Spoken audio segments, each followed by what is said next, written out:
ফাঁসি থেকে বাঁচতে নানান ছলচাতুরির আশ্রয় নিচ্ছেন সালমান শাহর কুলাঙ্গার স্ত্রী সামিরা। সামিরা বারবার দাবি করছেন সালমান শাহ নাকি জন্মগতভাবেই অপমৃত্যুর প্রবণতা বেশি। সালমান শাহ নাকি আগেও 3 বার অপমৃত্যুর প্রচেষ্টা করেছিলেন। এমনকি সামিরা না চাইলেও সালমান শাহ নাকি সামিরাকে বিয়ের জন্য পাগল ছিল।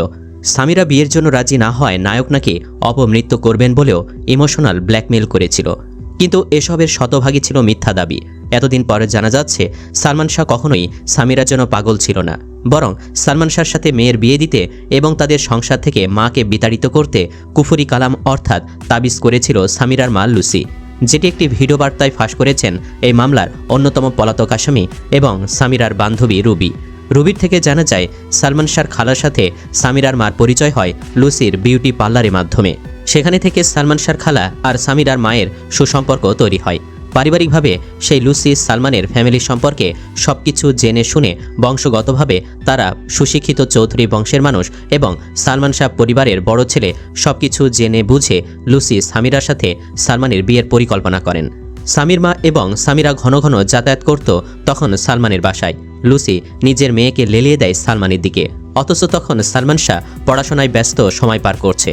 সালমানকে কাবু করার জন্য সামিরার মা লুসি সালমানকে কবিরাজের মাধ্যমে তাবিজ করত, যা মৃত্যুর আগ পর্যন্ত চালু ছিল। এই তাবিজ ব্যবহার করে সালমানকে পাগল বানিয়ে সামিরাকে বিয়ে করতে বাধ্য করে লুসি। সালমান শাহর মতো সুশিক্ষিত, মার্জিত, সুদর্শন, অমায়িক একজন মানুষ কি করে সামিরা চাকমার মতো একজন মেয়েকে জীবন সঙ্গিনী করবে, এটাই ভেবে পান না অনেকেই। পরে তাবিজের কারণে সালমান শাহ সামিরার প্রতি আসক্ত হয়ে পড়ে। এক পর্যায়ে পরিবারের অমতে লুকিয়ে বিয়ে করে ফেলে। পরিবারের সবার আদরের বড় ছেলে হঠাৎ করে না জানিয়ে বিয়ে করছে, না মেনে উপায় আছে। সামিরা মা লুসি এখানে তাবিজের মাধ্যমে সাকসেসফুল হয়। সালমান শাহ আর সামিরার মাঝখানে যে লোকটা দেখতে পাচ্ছেন সে হলো সেই দরবেশ যে সালমানকে মৃত্যুর আগ পর্যন্ত তাবিজ করে রেখেছিল। উনি সেই ব্যক্তি যিনি সালমান শাহ জীবিত থাকাকালীন অনেকবার তার উপর জিন চালান করত। সালমানের ওপর জিন চালান করত, এটা ডন একাধিকবার গণমাধ্যমে সাক্ষাৎকারে বলেছে। সালমান শাহ মৃত্যুর সময় বেড থেকে অনেক তাবিজ কবজ উদ্ধার করা হয়, যা আপনারা দেখতেই পাচ্ছেন। অনেকেই আমার এই দাবিকে হাস্যকর কিংবা মিথ্যা বলতে পারেন, কিন্তু এটাই সত্য। এগুলো কখনো মিডিয়ায় আসেনি বলে অনেকেই জানে না। রুবির একটি ফুটেজের মাধ্যমে জানা যায় এই তাবিজ সালমান শাহর বাসায় রাখার জন্য বিয়ের আগে রুবিকে ভাড়া করা হয়। এমনকি সালমানের বাসার অন্য ফ্ল্যাটে রুবিকে ভাড়া থাকার প্ল্যানও করানো হয়, যেটি একটি ভিডিও বার্তায় ফাঁস করে দেন রুবি। রুবিকে ওই ফুটেজে বলতে শোনা যায়, সামিরার মা বলুক তো আমার হাতে ওই কাপড়ের পুটলির মধ্যে কি দেওয়া হয়েছিল। এমনকি সালমান শাহ মরার পর বিভিন্ন ম্যাগাজিনে লেখাও প্রকাশিত হয়েছিল সালমান শাহকে কবজা করতে সামিরা ও তার মা লুসির তাবিজ রহস্য শিরোনামে। অথচ সেই সামিরা যখন বারবার বলে সালমান শাহ তার জন্য পাগল ছিল, সেটি হাস্যকর আর মিথ্যা ছাড়া আর কি হতে পারে। উল্লেখ্য, বাংলাদেশি চলচ্চিত্রের ক্ষণজন্মা তারকা সালমান শাহর মৃত্যু রহস্য ঘিরে 29 বছরের বেশি সময় ধরে চলছে বিতর্ক। কেউ বলেন অপমৃত্যু, কেউ বলেন পরিকল্পিত হত্যাকাণ্ড। বছর দুয়েক আগে এক টেলিভিশন সাক্ষাৎকারে প্রয়াত অভিনেতার সাবেক স্ত্রী সামিরা হক জানিয়েছেন সালমান শাহ মানসিকভাবে ছিলেন অপমৃত্যু প্রবণ। 1992 সালে মাত্র 21 বছর বয়সে খালার বান্ধবীর মেয়ে সামিরা হককে বিয়ে করেছিলেন সালমান শাহ। সামিরা ছিলেন জাতীয় ক্রিকেট দলের সাবেক অধিনায়ক শফিকুল হক হীরার মেয়ে এবং বিউটি পার্লার ব্যবসায় জড়িত। সালমানের 2টি সিনেমার পোশাক পরিকল্পনাতেও তিনি অংশ নিয়েছিলেন। সিনেমার স্টাইল ও ফ্যাশন বিষয়ে সালমান প্রায়ই তার পরামর্শ নিতেন। 2023 সালের 19 সেপ্টেম্বর সালমানের জন্মদিন উপলক্ষে চ্যানেল 24-এ দেওয়া এক সাক্ষাৎকারে সামিরাকে বেশ আত্মবিশ্বাসের সঙ্গে বলতে শোনা গেছে সালমান শাহ অপমৃত্যু করেছেন।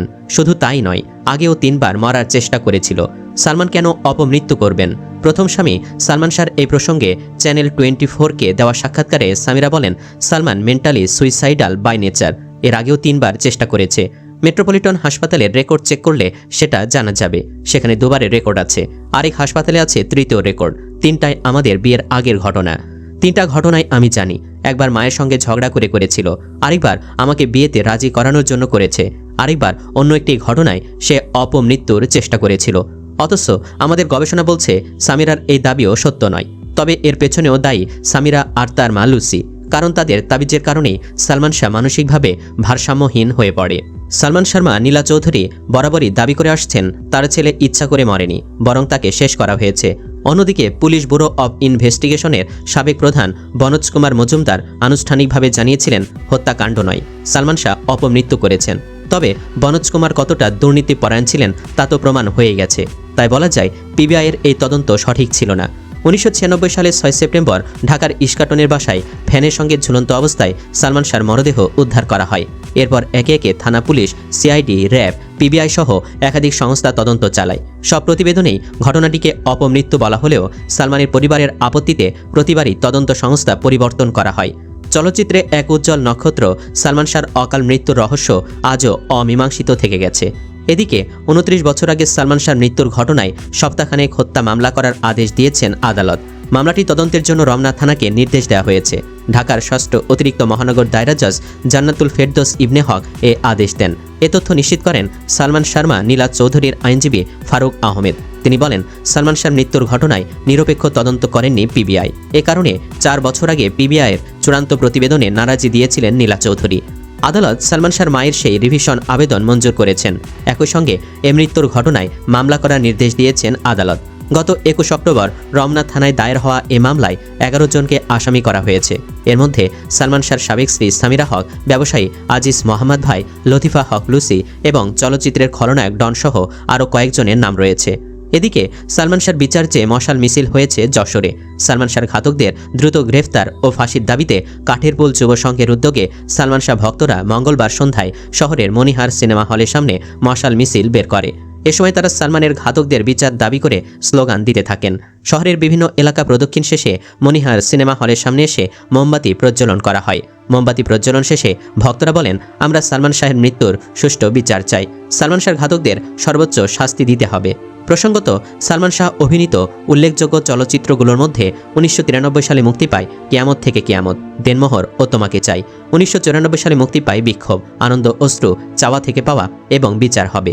1995 সালে মুক্তি পায় জীবন সংসার, মহামিলন, স্বপ্নের পৃথিবী, স্বপ্নের ঠিকানা ও এই ঘর।